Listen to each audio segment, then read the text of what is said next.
Thank you, and thank you, dear friends, for a very cordial and warm welcome here in Orlando. I would like for you all to know that Helen Marie Taylor is a benefactor who has made this fine seminar possible, and I think she deserves our gratitude for making it possible to bring you this fine team today and very excellent information that has been given to you today. Let's give Helen Marie Taylor.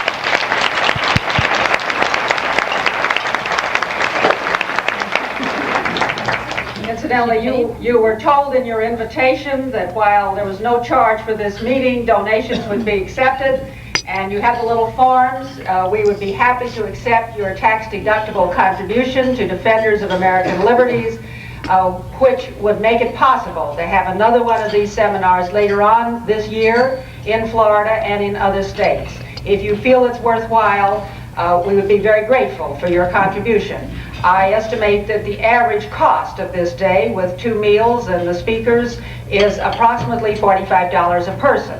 And any part of that you would be able to donate, you would be able to make a tax-deductible contribution, and we thank you for it. You have the forms. Now, most of the people who work in politics are motivated because of their interest in the issues, or because they're interested in being elected to an office or getting a job from somebody who's elected to office. This seminar was not set up to discuss issues, but there is one issue that I would like to bring to your attention because I think it would be valuable for you to have a little background on it. You've been hearing a lot about the family and the family issues. Many people think that they will be the big issues of the 1980s. We have something upcoming this year called the White House Conference on Families. This is brought to us by the federal government, by the same wonderful people who 2 years ago brought us the Commission on International Women's Year, and last year brought us the Commission on the International Year of the Child. Fundamentally, these promotions, which involve state conferences, meetings, propaganda, publicity, television spots, and ultimately a national conference, are put together by the kind of people who think that the federal government can solve all problems. If you examine, for example, the resolutions passed at the Houston Conference on International Women's Year in November of 1977, all 25 of them, the common denominator was, whatever the problem is, the solution is a new federal bureau and more federal tax spending, no matter what the problem is. From taking care of children to husbands beating wives, you name it. Divorce, pregnancy, whatever. The solution is more federal spending and another federal bureau. Now, there's another type of person who doesn't believe that the federal government can solve all our problems, and in any event, if it is a problem that involves governmental action, it could be better handled at the state or local level where people have more control over what is happening. Well, the White House Conference on the Family is put together by the people who really want a redefinition of the family. They want a definition of the family to include any group of people living together for any reason, moral or immoral, such as homosexuals or people living together or whatever, which is not exactly the idea that most of us have of the family.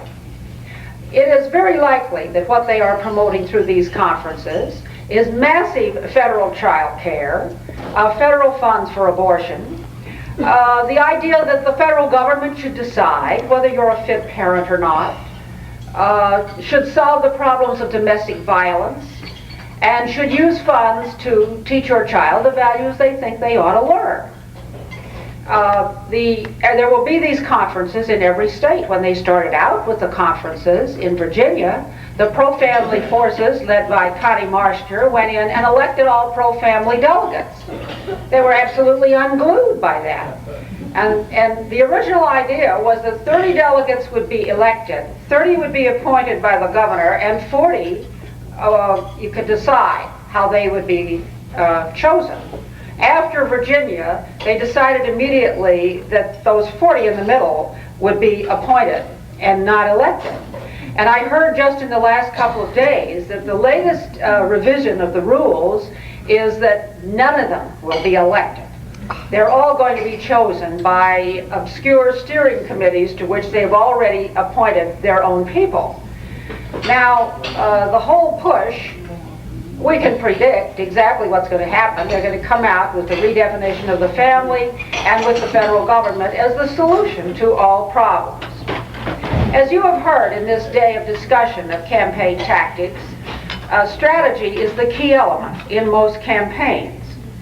And some of the people here this evening have worked on a counter strategy to seize the initiative on the family issues.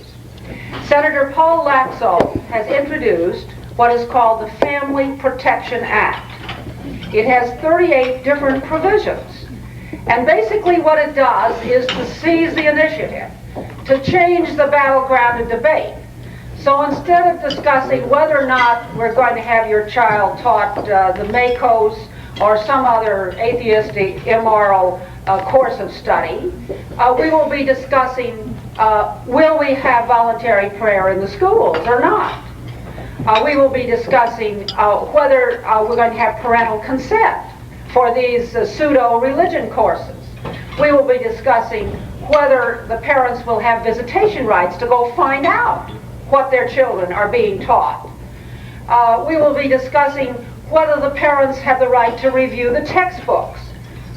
If they're going to have values clarification, which is their word for changing your child's values in order to get rid of all those pro-religious prejudices he might have come out of the home with.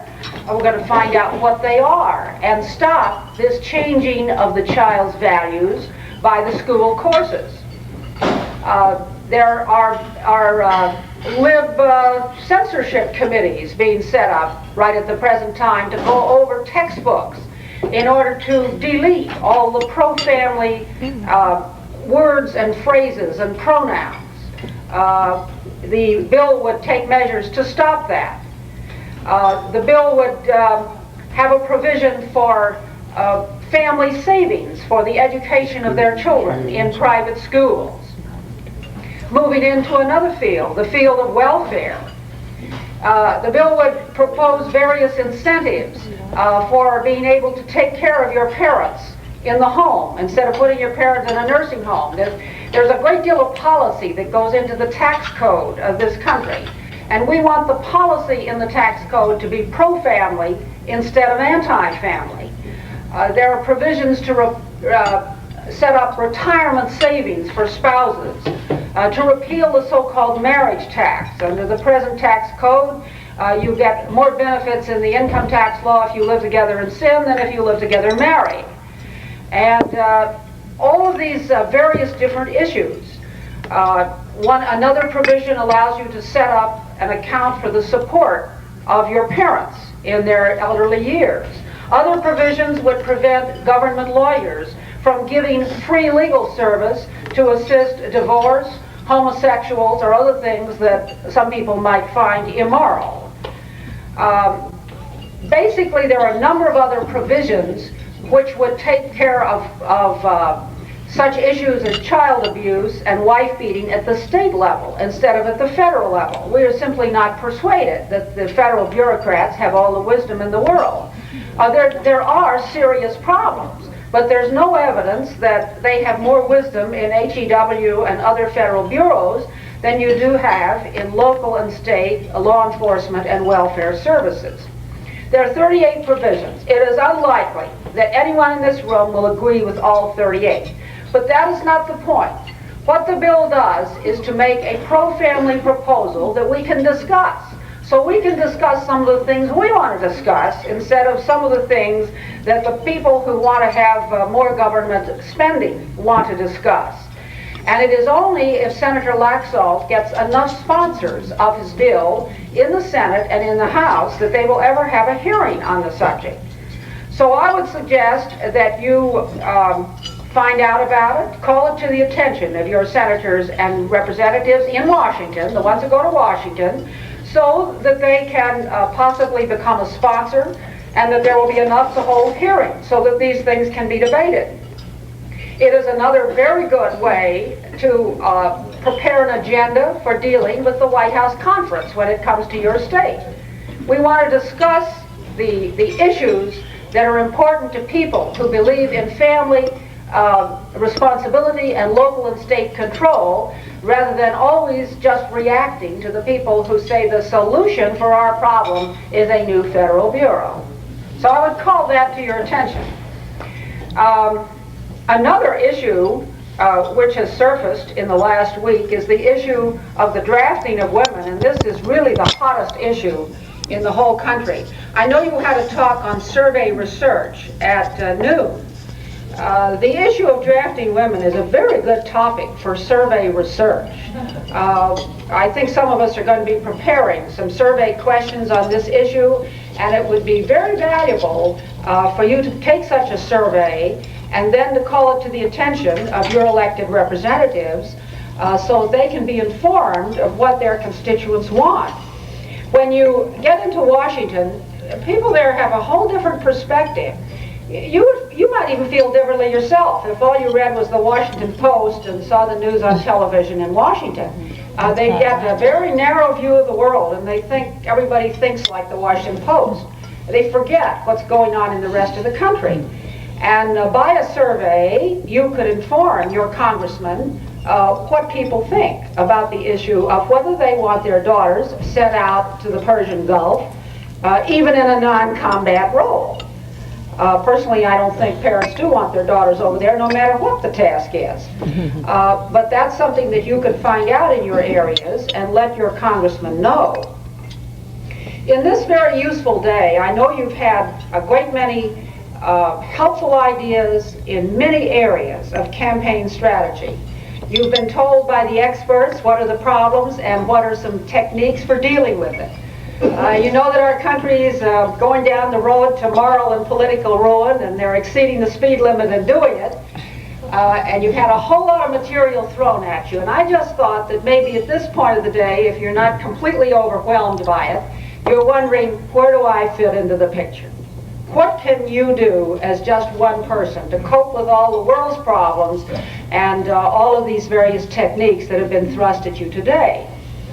Well, I agree with St. Paul that there's one Lord, but we each have our own mission to get there. So I'll suggest a plan of action for coping with all these world problems and where you fit into the picture. First of all, you have to decide what are the issues that are important to you. Now, different people here may have a different scale of priorities, different issues that are more important to you. Some of you may be more interested in the family issues, some of you in pro-life, some of you in ERA, some of you may be more interested in defense, some of you may be more interested in taxes or inflation. They're all important issues. And I think each one of you should decide which are the issues that are the most important to you, so that you have your scale of priorities. Then secondly, you find out who is speaking for you and voting for you on those issues. A great many people are very fuzzy about the difference between the guy who goes to Washington to vote for you and the guy who goes to Tallahassee. I find a lot of people don't understand the difference between the one who goes to Washington and the one who goes to Tallahassee. So you find out who is speaking and voting for you in both those places and whether you like what he is doing. Then you'll find out who is up for election in 1980. 1980 is a very crucial campaign year. The big majority of elected officials will be up in 1980. Here in Florida, you will have one senator up for election. Not two, you've got two in Washington, but don't worry about the one who isn't running. Only one of them is up this year. You find out who he is, and whether you like what he's doing, and who's running against him. Then every one of you has one congressman, just one representative in the U.S. House of Representatives. And he is running, he or she is running this year. He is up for election. He has to go through a primary and a general election. Every single last one of them is running. Every one of them, for example, is going to have to vote on this issue of whether our daughters are going to be drafted. You have to find out. Do you like what they're doing? Do you like what they're saying? And are you going to re-elect him? Find out who's running against him. Now remember, you're never going to agree with anybody 100%. It just isn't that way. So that's why the first step in this message was find out what is your scale of priorities. And then you find out whether he's met your test for the issues that you care about. Now, in this state, you will have some state senators running this year. Find out if your state senator, the one who goes to Tallahassee, is running this year. Maybe you're in a district where the one is up, maybe you're not. Find out if he votes the way you want him to vote on the issues that you care about. Every one of you has got some representatives in the Florida House this year who are running. They all have to run, right? This year, yes, they're all running. And I think you also have a presidential primary coming up. The primary comes in March for the president. The primary for the other elections comes in August, September, and then maybe you've got a runoff after that, and then the election in November. So you find out who's the incumbent, do you like him, is he running again, what's his opposition, and then you find out, is there a real contest? Now, most congressmen are re-elected. Maybe you don't like him so well, but maybe he wins by such big margins that there's no point in doing anything about it because he's unbeatable. So you find out which are the contests where you, in your effort, can make the difference. And in some races, it may not make a difference because whatever you did, the same guy's going to be re-elected. But in other races, it could be very important. So you have to balance these things, the issues you care about, whether you like who's running, and whether it's a race that can be changed by your particular activity. Once you decide who you're going to back, then you got to decide to back them all the way. Now, in about 2/3 of the races, the final decision will be made in the primary, because it's a district that's overwhelmingly Democratic or overwhelmingly Republican. And the other third, the final decision will be made in November. So if your person's main campaign is in the primary, you've got to swallow whatever pride and prejudices you might have had and decide that you're going to declare yourself a member of that party so that you can go and vote for it. Now that is very hard for some people to do. But if you agree that some of these issues are moral issues, and the way to achieve our goals is to elect so-and-so to office, and where he needs help in the primary, then that's where he needs help. You've got to help him in the primary. Now, the next question is, where do you fit into this picture? What is your mission? What are you going to do to elect the one you have decided, that you have chosen because of your balancing of the issues with the electability of the candidate? Now, in your campaign manual and throughout this day, you've been told about a lot of different aspects of a political campaign. There's something in there that every one of you can do. Everybody in this room is capable of doing something in that list. Now, maybe you can't do them all, but you find out what your job is. Maybe you can be the moral action chairman of your church and decide that you are going to get out every vote for your candidate in your church. Or maybe a couple of other churches down the street too. Maybe you can be the registration chairman and get all the church members in your area registered so that they can vote for your candidate. Maybe you can be the coffee party chairman. The directions on that in your manual are completely explicit. Anybody can follow it. Anybody in this room can follow it. Don't change one line. I've been through all those, hundreds of those coffee parties. I've worked it out by the minute. You can do it. Anybody in this room can do it. Okay? Maybe you can conduct a survey. All the directions, again, are very explicit. We're going to write out some good survey questions on women in the draft, but you can cope with that. Conduct a survey. Maybe you can be the endorsements chairman and go find endorsements for your candidate, or the special committees chairman and build special committees for your candidate, or a fundraising chairman, or somebody who'll take on the task of absentee ballots.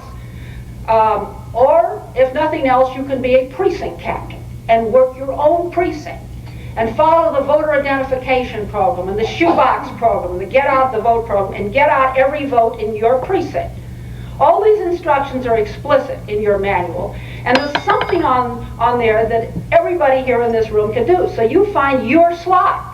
Because I'm putting the burden on you, everybody's got to have some job in that manual when you walk out of here tonight. Now maybe, if you're really skillful in dealing with people, you can be the volunteers chairman who kind of supervises these volunteers, because it takes a volunteer to be a volunteers chairman and to kind of coordinate, get people working together, not too mad at each other. Just remember, it's all right if they don't like each other, just so long as they're working for your candidate. You have to be very tolerant and broad-minded, and not only work with coalitions who don't like each other. You have to be big enough to accept their vote for your candidate, even if they're not voting for him for the right reason, and even if they don't like each other. Because once you've made the decision, you're going to get candidate X elected, then the purpose is to get votes for him, see? And all of these are pieces that can be put together to achieve that goal. Now, some of you in this room can be more than just one of these volunteer chairmen. There will be a few here who can be part of the top team of a candidate. The jobs that are the district-wide have to be kind of run at the top level of the campaign, like the one who sets out the strategy or helps to, the one who establishes the vote goals for the whole district, the one who works out the campaign calendar or the direct mail program or the telephone campaign or the press relations or the paid advertising. Those are all tasks that really have to be worked out at the top level. And there will be some here who maybe have been through campaigns before and really take to this and want to do more and can do that. Now, if you're working with a congressional candidate, he's probably got a campaign team at the top that is, we hope, is a little bit professionally organized. But if you're working for a state legislative candidate, they are the most unsophisticated campaigns in the world. And believe me, after you've been through this course for one day, you can probably be part of the top team of any state legislative candidate. So it's different in those races. Most state legislators, even if they've been in the state legislature for 10 years, have no idea how they got elected. They don't know how they got elected, and they don't know what to do if they have a tough race. So if you really take to this like a duck takes to water, you can be part of the top team of a state legislative candidate. Now, the volunteer jobs don't necessarily have to be all gung-ho in the inner core of the campaign management team. But what they do should be in harmony with the campaign strategy, so they're not running ads that are not with the campaign strategy, or otherwise doing things that are counterproductive.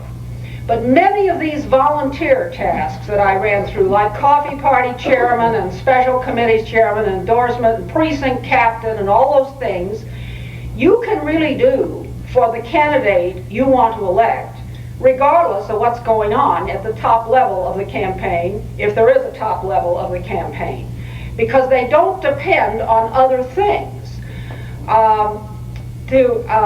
There are a lot of examples. You've been given a lot of examples today of how an effective strategy won a campaign, and an effective voter identification program won an election, and those various aspects. But there are campaigns that volunteers have won in spite of the campaign team. I can think of several. For example, when Barry Goldwater ran for president in 1964, the California primary was the crucial primary in that campaign. Now, all those good people out in California knew they had a wonderful candidate, Barry Goldwater, but the campaign organization was a total mess. They had no strategy, or if they did, it was wrong. The organization was mostly counterproductive. The press relations were terrible. Everything was awful. But the reason Goldwater won that primary was all those people out there who thought Barry Goldwater was their hero went out and worked their precincts. And they went out and they walked door to door, and they knew where every vote was in their precinct, and they got the vote out. Now, they really were able to carry that primary for Goldwater in spite of all the wrong things that were done by the organization. And that didn't depend on somebody else. I can think of some other campaigns that were won by volunteers. The first time the late great Senator Everett Dirksen of Illinois was elected to the Senate, he didn't have any strategy, he didn't have any campaign staff. What he had was a fine speaking ability, and he had the cooperation of the doctors in the state of Illinois. And basically it was a 2-year campaign of speaking to local groups and with the support of the doctors who got him entree to speak all around the state. He had no campaign staff, no strategy, no press relations, no coverage, but he had that. And he pulled one of the major upsets when he defeated the Democratic Senate Majority Leader in 1958. I think of Phil Crane's campaign the first time he ran for Congress. Basically, it was a victory of coffee parties. All the wonderful volunteers were having coffee parties like mad, which they showed off their attractive candidate, and it was a volunteer victory. Now, you can't work at cross purposes with the campaign team, but sometimes there just isn't anything at the top, and volunteers can make the difference. And you can find some spot. Now, we've got a number of examples of these state legislative candidates who don't know how they got elected. I can think of a couple, and they're going to be nameless, but one very important state legislator a couple of years ago, one of the key people in the whole country, who had been elected repeatedly for 20 years and didn't have the slightest idea how he got elected, had never had a campaign team, and didn't know how to organize a campaign, all of a sudden realized he was in terrible trouble. He was in a runoff, and he didn't know what to do.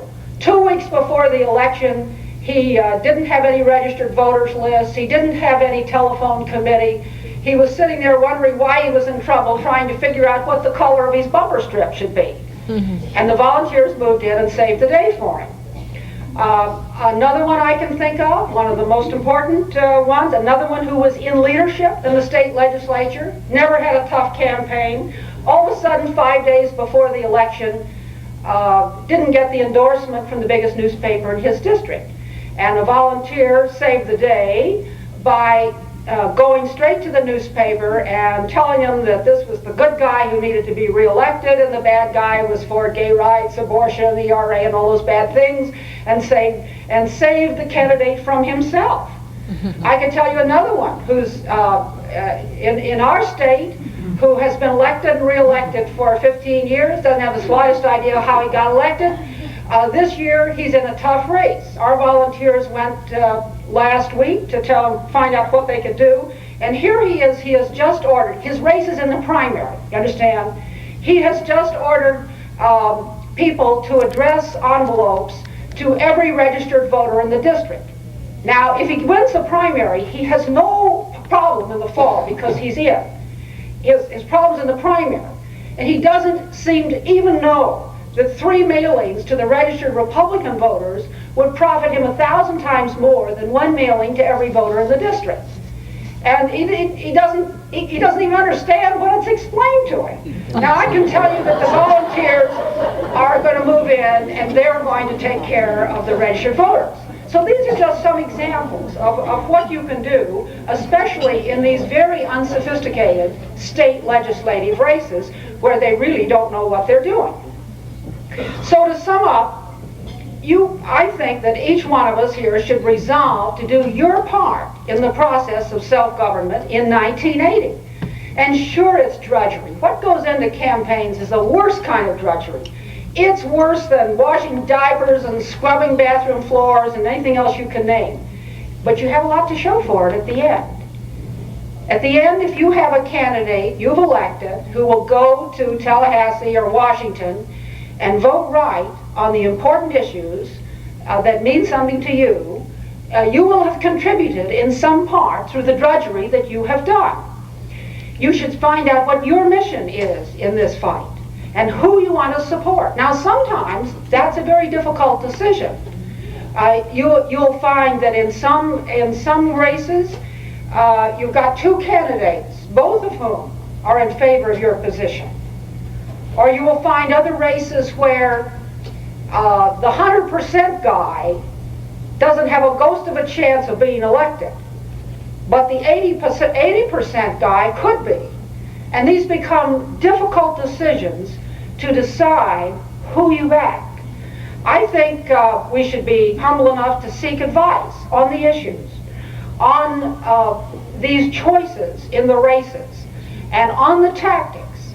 And we've tried to make available to you some of the experts in these fields so that you can find out and you can make those decisions. And finally, as St. Paul tells us in Ephesians 6, put on the whole armor of God, keeping watch with all perseverance. I do believe that perseverance is the greatest virtue of all that you can have in this battle. This battle for God, family, and country will go on and on and on. It is not going to be over the first Tuesday after the first Monday in November of 1980.